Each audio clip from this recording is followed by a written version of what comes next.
Vice President Sri M. Venkaiah Naidu ji, Speaker of Lok Sabha Sri Om Birla ji, Deputy Chairman of Rajya Sabha Sri Harivansh ji, Chairperson of PAC Sri Adhir Ranjan Chaudhary ji, Members of Parliament, distinguished guests, ladies and gentlemen. It is with a feeling of joy and pride that I join you in celebrating the historic occasion of the centenary of the Public Accounts Committee of the Parliament of India. My congratulations to you and all citizens on the completion of 100 years of a very crucial institution of our democracy. In a democracy, Parliament is the embodiment of the people's will. Various parliamentary committees work as its extension and enhance its functioning. It is a welcome division of labor as they allow the houses to discuss and debate all issues, while select groups of the members of Parliament can devote more focus on select matters. The importance of the framework thus created cannot be overstated. The parliamentary committees in general and the Public Accounts Committee, or PAC in particular, ensure administrative accountability of the executive towards the legislature. Without them, a parliamentary democracy would be rendered incomplete. It is through the PAC that citizens keep a check on the government finances. Ladies and gentlemen, this day is a landmark in the evolution of our democratic systems. The Committee on Public Accounts was first constituted in 1921 after the Montauk-Chelmsford reforms, making it the oldest parliamentary committee. In those days, of course, the committee had a different mandate. After independence, its role changed and it continued to evolve. Initially, it was headed by the finance minister, but after the Constitution of India came into force on 26 January 1950, it became a parliamentary committee functioning under the control of the Speaker of the Lok Sabha, who appointed a chairman from amongst the members of the lower house elected to the committee. The change signaled the fact that the committee would now keep tabs on the state's financial transactions, not on behalf of the government, but on behalf of the people. In 1967, a further change was made to make its function more effective and inclusive. Since then, a member from the opposition in the Lok Sabha is appointed as the chairman of the committee by the Speaker. Ladies and gentlemen, in a parliamentary democracy, accountability is central to governance. Therefore, it is obvious that a committee of people's representatives doing scrutiny of public accounts plays an important role. Professor Peter Hennessy, a noted historian on governance, aptly described the Committee of Public Accounts of the British Parliament as, and I quote, the Queen of Select Committees. By its very existence, exerted a cleansing effect in all the government departments, unquote. The Public Accounts Committee in India too, right since its inception, has been entrusted with the great responsibility of showing the virtue of prudence. It aids in finding better ways to raise the resources and, more importantly, to spend them efficiently on people's welfare.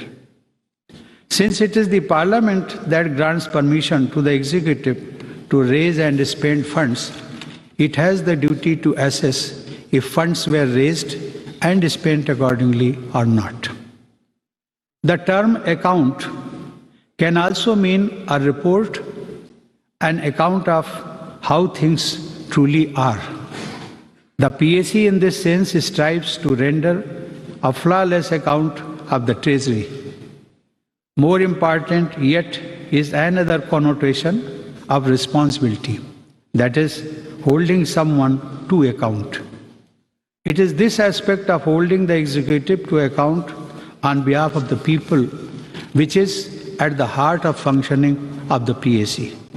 This element of accountability defines its true role. Ladies and gentlemen, numbers and figures keep changing, and so do bookkeeping methods. But the philosophy of public accounts has not changed from the time of Kautilya. In his great treatise, Arthashastra, there is not only a chapter devoted to treasury, source of revenue, accounts and audit, but there is also detailed guidance provided on responsibility of accounts officers.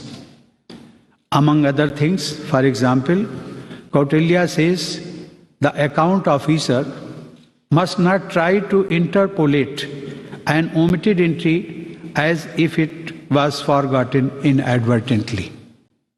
Then there are further points on responsibility of auditors and responsibility of high officials.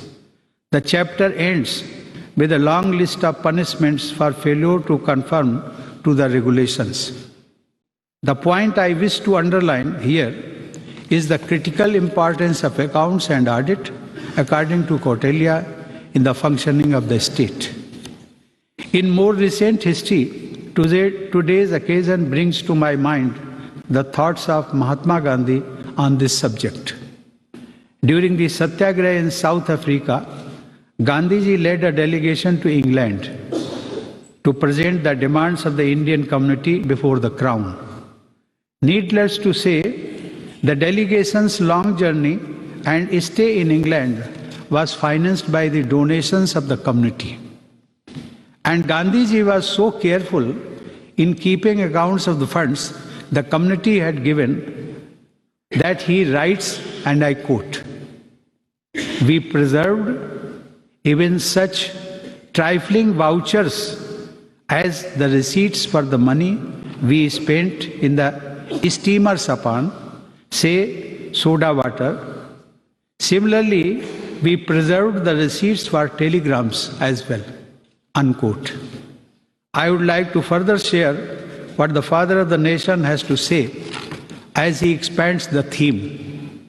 I quote, "We are not the sole proprietors of our acquisitions. Our family is a co-sharer of them along with ourselves. We must account for our single pie for their sake. If such is our responsibility in private life, in public life it is all the greater.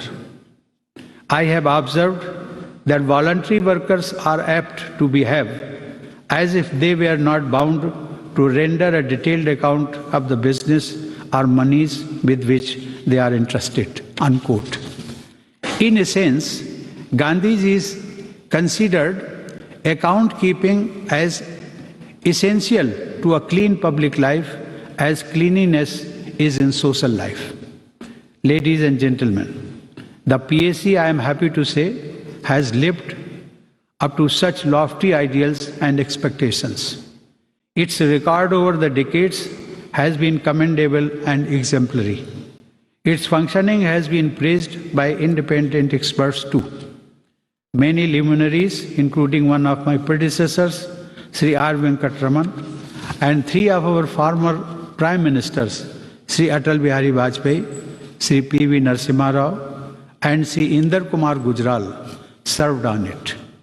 Since 1952, it has presented 1,671 reports to the Parliament. It has examined public expenditure not only from a legal and formal point of view to find out technical irregularities, if any, but also from the point of view of the economy, prudence, wisdom, and propriety. It has no other aim than to bring to notice any cases of waste, loss, corruption, extravagance, inefficiency. If more paise out of every rupee coming from honest taxpayers are reaching those in need, and also for nation building initiatives, the PAC and its members have played a large role in the process. Ladies and gentlemen, I would like to congratulate Sri Om Birla ji, the Speaker of the Lok Sabha, for organizing this event on the landmark occasion of the centenary of the Public Accounts. I also compliment Sri Adhir Ranjan Chaudhary ji for able leadership in heading this important committee. And I wish this event a great success. I offer my warm greetings to the delegates in this audience.